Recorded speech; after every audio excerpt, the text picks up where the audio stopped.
Let us study a new chapter, metals and non-metals. In the world, all substances are made with the help of either elements, compounds, or we can say that their mixtures.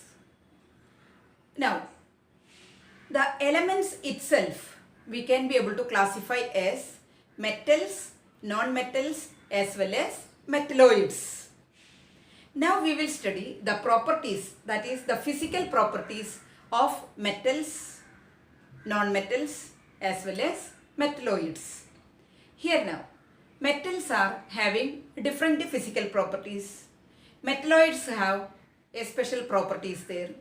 Then non-metals have number of physical properties there. Let us see now. Here, metals physical property shown here. First metallic property, that is its physical state. Metals are available mostly in the form of solid. But there is two exception, that is mercury as well as gallium. Both of them are available in the form of liquid. So we can say that here metals are available in solid state, but there is exception of mercury. Hg means mercury and gallium. Ga means gallium. Both of them are available in liquid state. So here we can say that Hg means mercury. Mercury. Ga means gallium. They are available in liquid state. Now other thing, luster. What is meant by luster? Luster means their shining ability. Now we can say that metals are having shining ability. But now unused metal will be there, they cannot show or they are not showing any luster. But at the same time, freshly cut portion of the metals shine.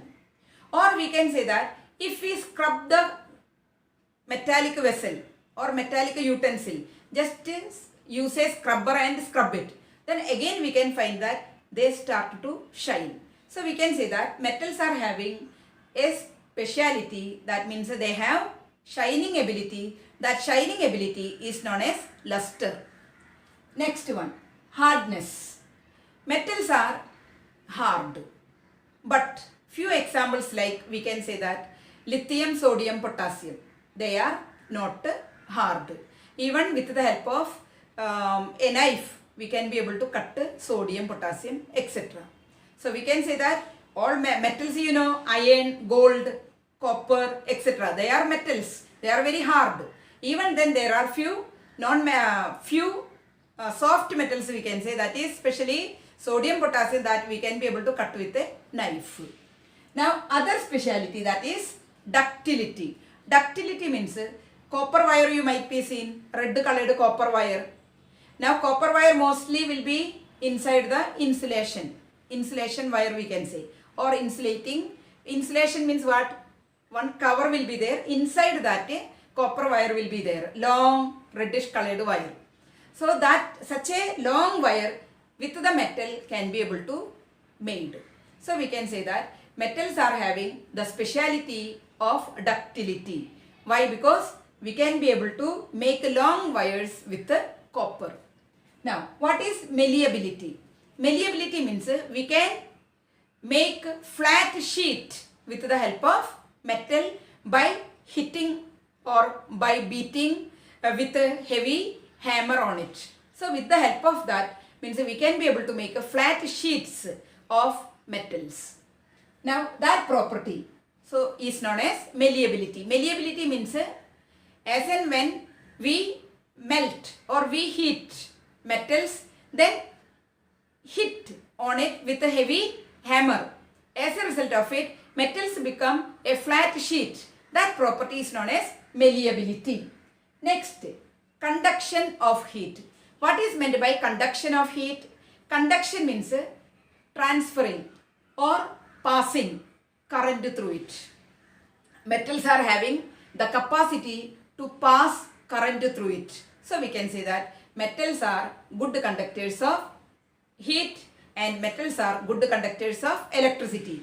If we pass heat, heat can pass through it. If we heat them, if we heat metals, metals can pass heat through it.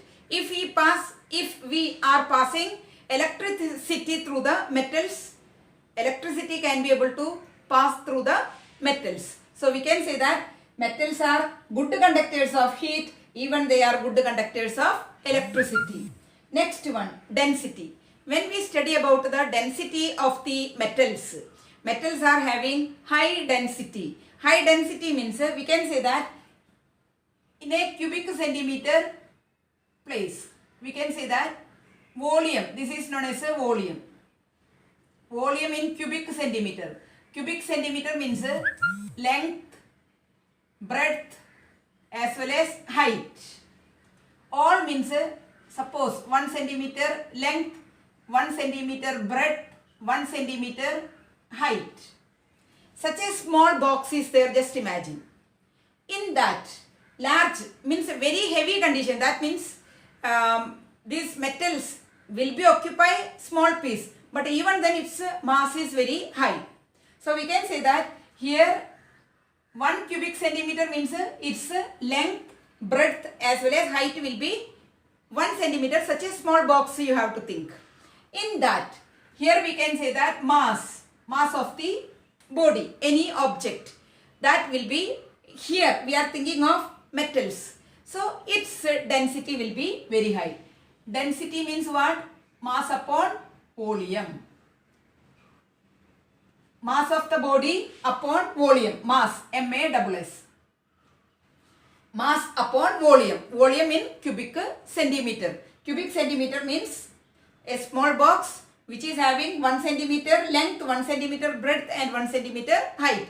In such a small box, if you are taking metals, you can find that even then its mass is, its density is very high. Now we can say that here now mass, suppose here measuring in gram, then volume we are measuring in cubic centimeter. In case of metals, how much gram? Small piece, even if small piece is putting, then also its mass will be very high. More grams will be there.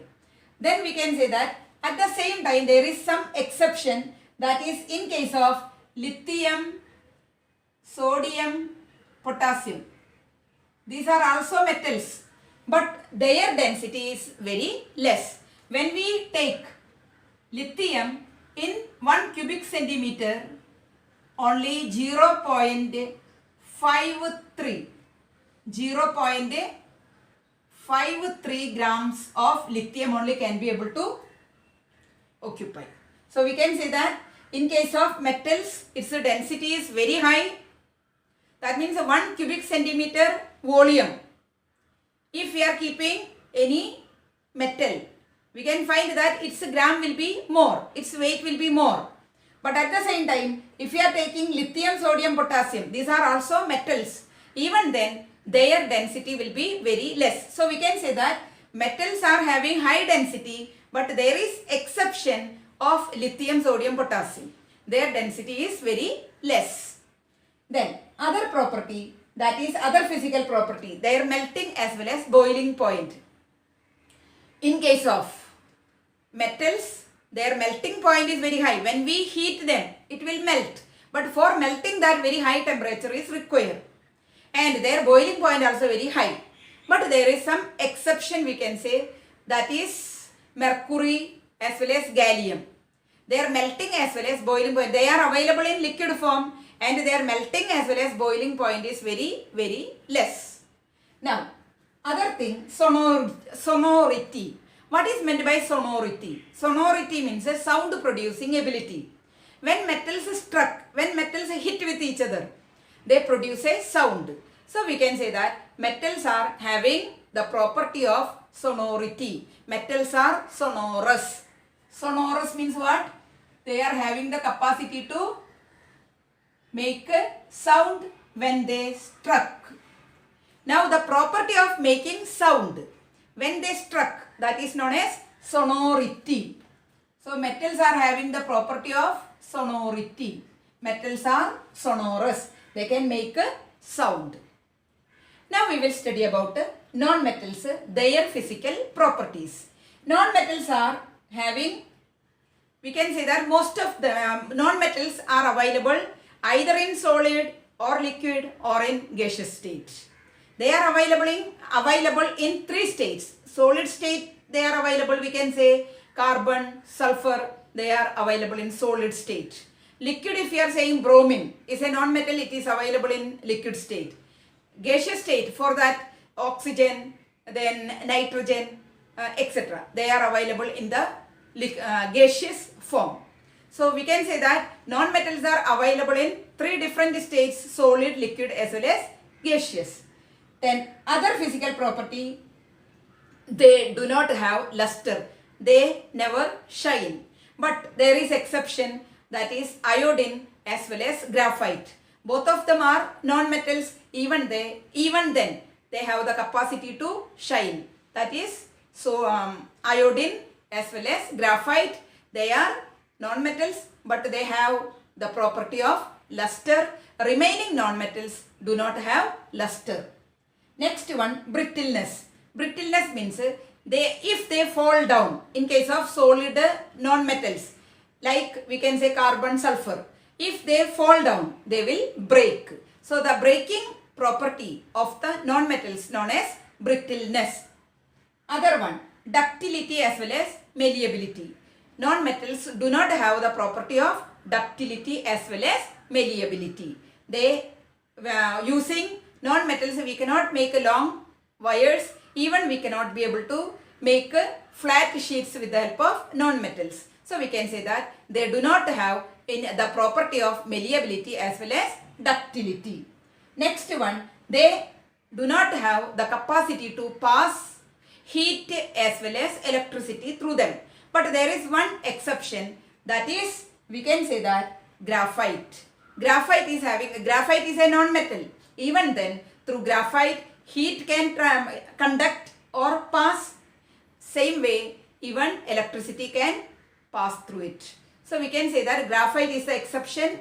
Graphite is a non-metal. Even then, through that, electricity can flow or can pass. Even heat can pass through it.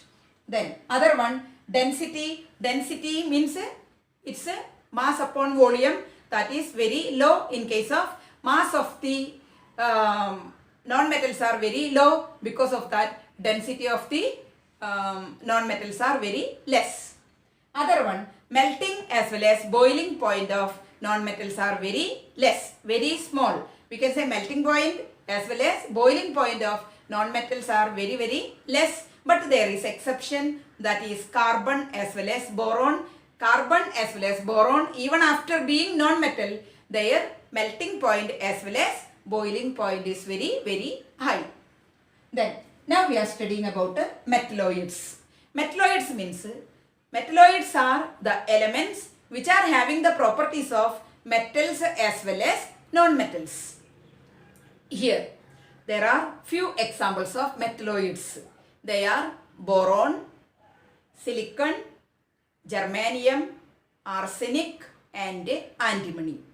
Antimony. Here antimony. A-N-T-I-M-O-N-Y. Antimony. Germanium. Silicon.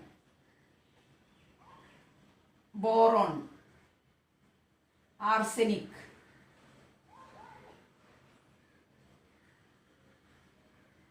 These all are the examples of metalloids. Metalloids. Now, what is the speciality of metalloids? They show the properties of, we can say, intermediate property. Intermediate property means both the properties we can say. That means metals property as well as non-metals property they show.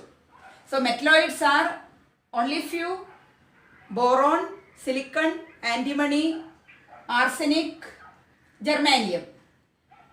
These elements show the properties of metals as well as non-metals. So we are calling them as metalloids.